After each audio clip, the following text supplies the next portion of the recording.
This here is Wargaming's latest and greatest Tier 10 heavy tank coming to the SuperTest, being the Projekt KPZ 07PE. And yes, it has a shovel. So please guys, go over to Awesome Epic Guys and just spam them about it, that it finally has another shovel tank for them in the game. Well, not really in the game yet, it's still in SuperTest, but yes, this tank is very weird, because obviously you can see it has a Leopard turret. It is what it is. It basically looks like a Leopard turret. You can even argue that it looks a little bit like a Leopard 2K turret without the angled front. And you have a pretty stout upper front plate. And it's not really a Leopard chassis, but something a little bit different. This comes because apparently this has been a counter suggestion for the MBT-70 project back in the 1960s, I think. I'm not entirely sure. In any case, as you all know, the MBT-70 program sadly didn't work out because of bureaucracy and loads of different things, and we came to the Leopard 2K and the M1 Abrams. Well, then Leopard 2 A4 and stuff like that. In any case, now we have a project or a planned tank, the Projekt KPZ 07PE, coming to the game. And these are its stats. As already mentioned, Tier 10 heavy tank.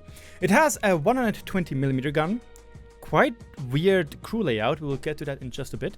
420 alpha, 260mm of pen, 325 with heat. No hash, sadly, and 12 seconds reload time. This gives us a base reload or base DPM of 2100. That's not really good, because if you now go over to this webpage right here, I put out a selection of different Tier 10 heavy tanks. I guess I can also add the Chieftain if you really want to get demoralized. But yeah, you can see that from all of those tanks, and for example the BZ and the IS-7 are not really known to have good DPM, and yes, we are on base values. It has the worst DPM, 2100. Yes, subject to change, yes, it's first iteration, but Jesus, that is bad. Maybe the armor will be good, who knows. However, we get really good dispersion and great aim time, 1.7 seconds, and 8 degrees of gun depression. 0.33, 1.7, those are some really pogging numbers, as you can see right here. The only other tank being able to get on its level is the Conqueror, but not a single heavy tank of these have enough aim time like the project, like the Kampfpanzer project. As you can see, 1.7, nobody beats it. That is really good. Yes, 8 degrees of gun impression is obviously not as good as the 10 degrees of the Super Conqueror or the Chieftain, but it's still 8 degrees, and 8 degrees are decently workable if you have ever played the AMX M4, and I think a lot of you did prior to the nerfs of this vehicle. Further on, it has actually pretty decent mobility, 50 kph in top speed and 15 kph in reverse. We also have 17 HP per ton ratio if I round it up, and pretty decent whole traverse speeds and third traverse speeds. I would say that is manageable as well.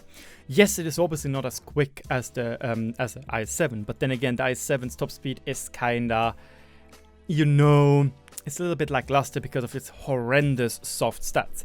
However, you can see it is on the level of a Chieftain when it comes to mobility. So now if we go into the game right here, not go for Germany but for British, you can see that a Chieftain with fully field modification, you know, with top speed and stuff like that, when you have full field modification and you go in here for mobility with, okay, it's a Bond turbo, but still, you can get 52 kph top speed and 21 kph in reverse. And again, don't forget, the Chief has 46 kph top speed, meaning if you really want to go full ham with the Kampfpanzer project, you can go quite fast. You can be really speedy, 65 kph and plus, which is a pretty decent value. Now, other than that, the mobility-wise, I would say the fact that it has pretty good HP per ton ratio sets it also apart from the others. Yes, the 113 is slightly better with HP per ton ratio, but obviously we do not know what the soft stats are at the moment of the Kampfpanzer project. Another thing which is fairly interesting now is its armor. Again, this thing looks like a Leopard 1 turret. And apparently it has 140 millimeters of armor plus the shovel. And the shovel, well, gives probably around 20 millimeters of armor. I generally don't know. I guess if we can quickly go to the normal shovel. The good thing is about the normal shovel, the shovel actually makes it a little bit harder to aim when you don't have amazing penetration. But it's, well, to be fair, it's not that insane. Where was it? There was a way, I'm not sure if I have the modification installed, the mod, which allows me to... Nope, I don't have it installed. Yeah, I don't. Unfortunately. But yeah, the shovel adds armor and it makes it a little bit harder to know where is upper plate, where is lower plate. This might not be the case with this tank right here, because you can see it's only really the upper plate which is hidden by the shovel. However, we obviously don't know. This right here looks like an additional armor plate which is over the lower plate, because you have to imagine that somewhere we have hinges for this shovel to be pushed down to shovel, obviously. You might see it with Russian tanks in War Thunder. And it obviously would need to angle downwards somehow. So I assume this right here or down here we have the mechanisms, which would mean that this plate right here would also be what's it called? Spaced armor, because it's part of the mechanism of the shovel. So we might have a little bit of spaced armor protection on the lower plate as well. But it most likely will be for the upper plate, which, as already mentioned, is 140 millimeters thick. So with the shovel, which maybe gives 20 or 30 millimeters, 170 millimeters of pretty decent angles, especially against heat, might be pretty good. The problem will be probably more the turret, and you know why? Because if we, for example, let's take... no. Let's take this picture right here. This one is a pretty good picture, because if we make it down very, very small, and we take it like this... Obviously, Wargaming can do whatever they want with those models, but if we go like this, and go back to Germany, and have a look at the Leopard 1 gun mantlet, you will notice something very, very interesting. It's basically the same gun mantlet, except it has a 20 or even 30 millimeter gun installed as well. So, in theory, the turret will be very, very weak. But I assume that Wargaming is going to change it somehow, because on paper it has 190 millimeters of armor. So, it won't be really good, the armor at least, but maybe with the additional angles, it might be fairly balanced, and this will be like 190 plus 190 or something, as we know. And it does have a cupola weak spot. You can see the cupola is fairly big, it's fairly wide, it's thick. So I assume we will have this as a weak spot. Lastly, view range 410, that's pretty pogging. And it has very weird crew. Commander, gunner, driver, and 2 loaders.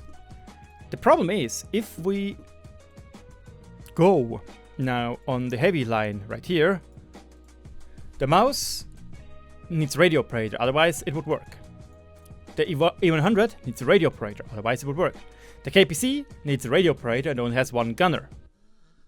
You know, it's really not a good crew trainer because it doesn't have radio operator.